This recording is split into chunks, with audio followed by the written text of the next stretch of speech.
Dear brothers and sisters in the Lord, ప్రభునందు ప్రియమైన సహోదరి సహోదరులారా, today's verse for our meditation is taken from the book of Ezekiel, chapter 29, verse 21.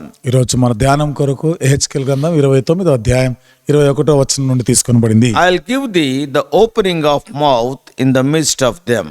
వారిలో మాట్లాడుటకు నీకు ధైర్యము కలుగజేసేదను. When we go through the book of Ezekiel, ఎహెచ్కేల్ గ్రంథాన్ని మనం పరిశీలన చేస్తే the prophet preaches 7 sermons against Egypt. ప్రవక్త ఐగుప్తుకి విరోధముగా 7 ప్రసంగాలు చేస్తున్నాడు. The verse for our meditation today falls into the second sermon of these 7 sermons. నేటి దినం మన ధ్యానం కొరకు ఉన్నటువంటి ఈ భాగము ఆ 7 ప్రసంగాల్లో 2వ ప్రసంగానికి సంబంధించింది. First of all, notice the date of the message. మొదటిదిగా ఆ ప్రసంగము ఆ వర్తమానం ఇచ్చినటువంటి తేదీని గమనించండి. In verse 17, 17వ వచనంలో it is written that in the 7th and 20th year, in the first month, in the first day of the month.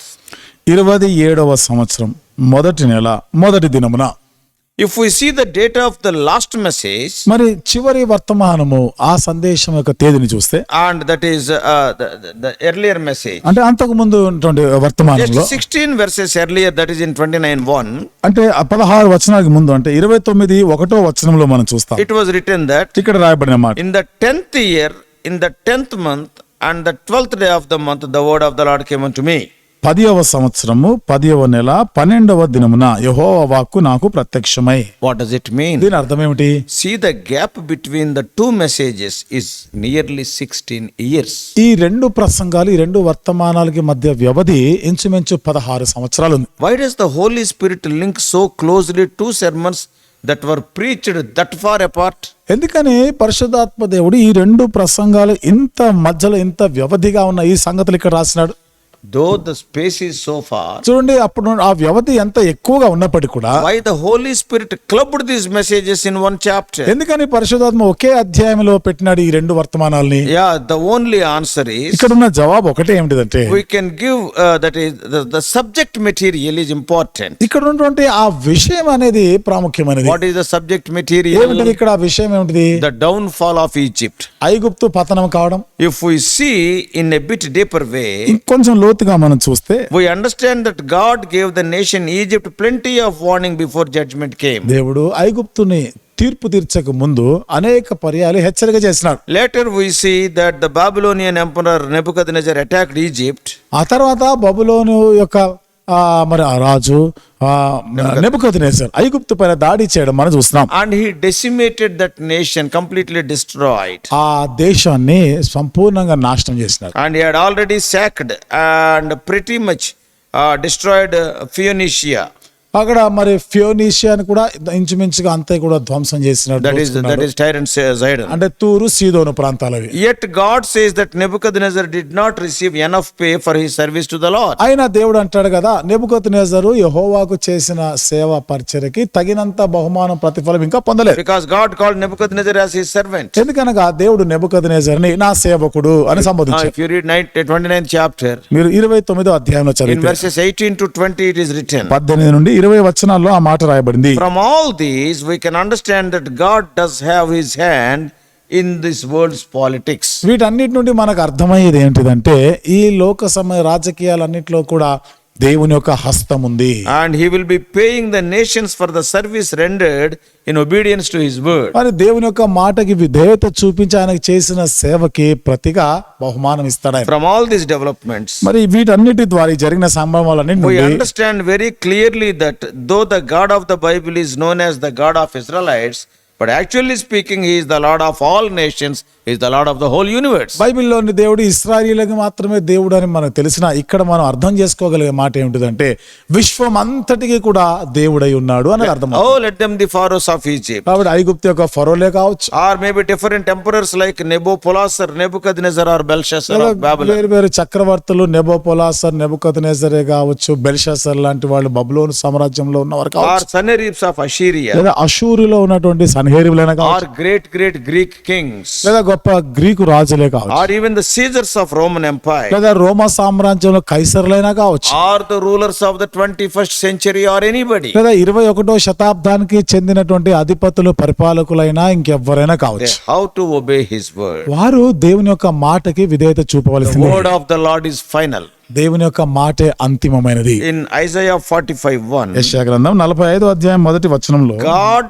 called another Gentile king, that is Cyrus of Persia, as his anointed. దేవుడు మరొక అన్యుడైనటువంటి రాజును అంటే పారసిక దేశస్థుడైనటువంటి కోరేషుని కూడా నా కాపరి అంటున్నాడు ఆయన.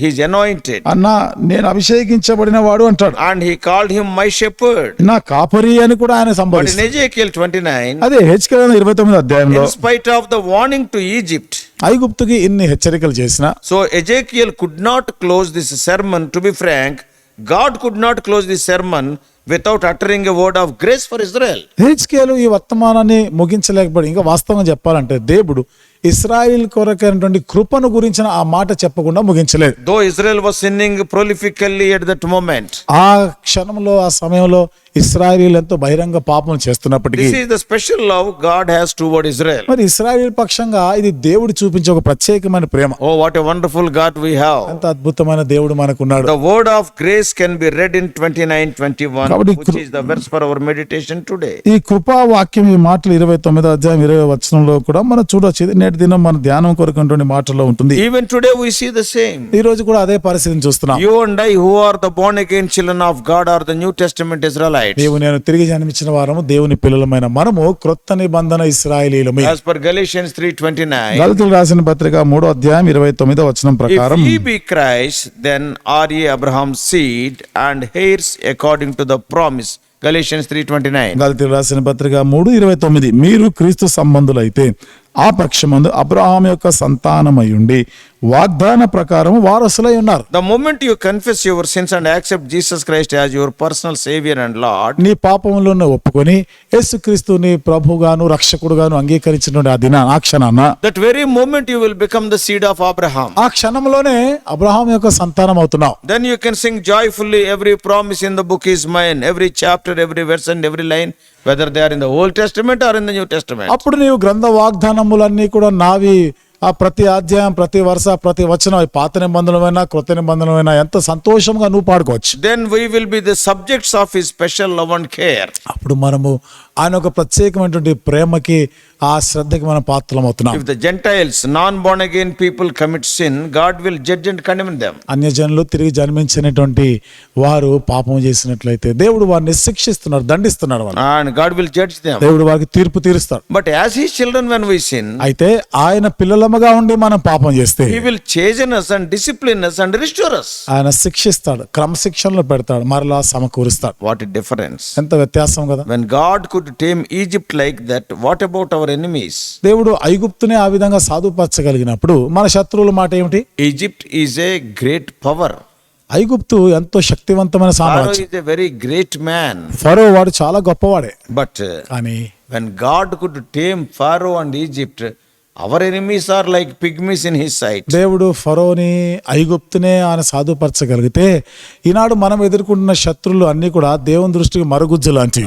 Egypt was a very powerful nation during the ancient times. ఆ పురాతన దినాల్లో ఐగుప్తు అనేటువంటిది శక్తివంతమైనటువంటి సామ్రాజ్యం. It was self-sufficient and dominant and cruel also. కాబట్టి అది తనకు తానుగా అన్ని ఉన్నటువంటి స్వయ సంపృప్తి కలిగినటువంటిది, అది ఎంతో క్రూరమైనటువంటిది కూడా. We all know during the days of Joseph, Egypt fed almost all the known world with grain. మనకు తెలుసు కదా, యోసేపు ఉన్న కాలంలో ఆనాడు ఐగుప్తు ఆనాడున్న ప్రపంచ దేశాలన్నిటికీ కూడా ధాన్యం సరఫరా చేసింది. God closed its chapter. అయితే దేవుడు దాని శకం ముగించాడు. Reasons are many for that. దానికి కారణాలు అనేకములుగా ఉన్నాయి. Egypt oppressed God's people. ఐగుప్తు దేవుని ప్రజలను ఎంతో బాధించింది. The land was full of idols. ఆ దేశమంతా విగ్రహాలతో నిండింది. So God used the ruthless evil man Nebuchadnezzar to bring it down. కాబట్టి దేవుడు కనికరం లేనటువంటి ఆ నెబుకద్నెజర్ని వాడుకొని ఐగుప్తుని కూలదొస్తున్నాడు. God only helped Nebuchadnezzar to win over Egypt. ఐగుప్తుపై విజయం సాధించలాగిన దేవుడే నెబుకద్నెజర్కు సహాయం చేసినాడు. But God had mercy in store for the house of Israel. అయితే ఇశ్రాయేల్ ఇంటి వారి కొరకైతే దేవుడు కనికరం కలిగి ఉంటున్నాడు. After conquering Egypt within 1 year, Nebuchadnezzar became mad and was so for 7 years. ఐగుప్తుని జయించిన తర్వాత 1 సంవత్సర కాలంలోనే నెబుకద్నెజరు పిచ్చివాడు వాళ్ళు ప్రవర్తించాడు. 7 సంవత్సరాలు 7 కాలాలు అట్లా ఉండినాడు. When he was at the highest, Israel was at its lowest. చూడండి, ఆయన మరి ఎంత ఉన్నత స్థితిలో ఉన్నప్పుడు ఇశ్రాయేలు ఎంతో దీన స్థితిలో ఉన్నారు. They were in exile. వారు చెరలో ఉన్నారు. Their bones were dead and dry. వారి ఎముకలన్నీ కూడా చచ్చుబడి ఎండిపోయినట్టున్నాయి. What the Lord promises in Ezekiel 29:21. హెజ్కేలు గ్రంథం 29:21లో దేవుడు ఏమని వాగ్దానం చేశాడు? In that day the house of Israel shall bud forth. ఆ దినమందు నేను ఇశ్రాయేలు కొమ్ము చిగురింపజేస్తాను. The day of their deliverance shall begin to dawn. వాడి విడుదల దినం ఆసన్నమైంది. They shall have some little reviving in their bondage. వారి బానిసత్వము నుండి వారు విడుదల పొందుతారు. What God says, దేవుడు ఏమని I చెప్తున్నాడు? will give thee the opening of the mouth. నేను వారిలో మాట్లాడుటకు ధైర్యం కలగజేస్తాను. We all know how Shadrach, Meshach, Abednego, Daniel etc. were in power. Shadrach Meshach అబేద్నెగోలు ఎట్లా అధికారంలో వాళ్ళు ఉండినారో మనకు తెలుసు కదా. God opened their mouth. దేవుడు వారి నోర్లు తెరిచినాడు. Their word prevailed even in Babylon and Persia. బాబులోను పారసిక సామ్రాజ్యంలో కూడా వారి మాట చెల్లుబాటు. So dear brothers and sisters, కాబట్టి ప్రియమైన సహోదరి సహోదరులారా, God is a loving God. మన దేవుడు ప్రేమగల దేవుడు. Let us not sin against him. ఆయనకు విరోధంగా పాపం చేయకుందుముగా. Then he will make us head not tail. అప్పుడు ఆయన మనల్ని తలగా చేస్తాడు, తోకగా కాదు. He will judge our enemies. మన శత్రువులకు తీర్పు But తీరుస్తాడు. when it comes to us, కానీ మన మాటకు వస్తే he changes us, restores us and elevates us. మన శిక్షిస్తాడు, సమకూరుస్తాడు, హెచ్చిస్తాడు. May God help us to understand these truths clearly. ఈ సత్యాలు స్పష్టంగా అర్థం చేసుకునేలాగా దేవుడు సహాయం May చేయను. God bless you. దేవుడు మిమ్మల్ని దీవించును గాక. Let us pray. ప్రార్థన చేసుకుందాం. Loving Heavenly Father, ప్రేమగల మా పరలోక తండ్రి, How gracious God. కృపగల మా దేవా, what a loving God art thou. ఎంత ప్రేమగల దేవుడు నీవు. One side thou art all powerful God. ఒక వైపు నుండి చూస్తే ప్రభా సర్వాధికారం గల దేవుడు. All the nations of this world are under thy control. ఈ లోక దేశాలు అన్ని రాజ్యములు అన్ని కూడా ప్రభా మీ స్వాధీనంలో ఉన్నాయి. Lord, you will involve yourself in every politics of this world. ఈ లోక సంబంధమైన ప్రతి రాజకీయంలో నీవు జోక్యం చేసుకుంటావు. Nebuchadnezzar on that day he won over Egypt means it is because of you. అది నాన్న నెబుకద్నెజరు ఐగుప్తుపై విజయం సాధించాడంటే ప్రభా అది మీ హస్తం ఉంది అందులో. Oh Lord, when the Gentiles commit sin, you will judge and condemn them. అన్యజనులు పాపం చేసినప్పుడు ప్రభా నువ్వు వారికి తీర్పు తీరుస్తున్నావు, వారిని శిక్షిస్తున్నావు. But when we, your children, when we commit sin, అయితే మీ పిల్లలముగా మేము పాపం చేసినప్పుడు you will chasten us, you will correct us, and you will restore us, and you will elevate us. ప్రభా మమ్మల్ని శిక్షిస్తున్నావు, సరిదిద్దుతున్నావు, ప్రభా మమ్మల్ని సమకూర్చి మమ్మల్ని హెచ్చిస్తున్నావు. Oh Lord, what a loving God. ఎంత ప్రేమగల దేవుడు. Help us to understand all these things. ప్రభా ఈ సంగతులన్నీ కూడా అర్థం చేసుకుంటూ Help us to సహాయం చేయి. meditate thy goodness throughout this day. దినమంతా కూడా మీ మంచితనాన్ని ధ్యానం చేయటకు సహాయం చేయి. We do pray in the wonderful name of our Lord and Savior Jesus మా Christ. ప్రభువును రక్షకుడైన యేసుక్రీస్తు వారి అద్భుతమైన నామంలో ప్రార్థించి వేడుకుంటున్నాము తండ్రి. ఆమేన్.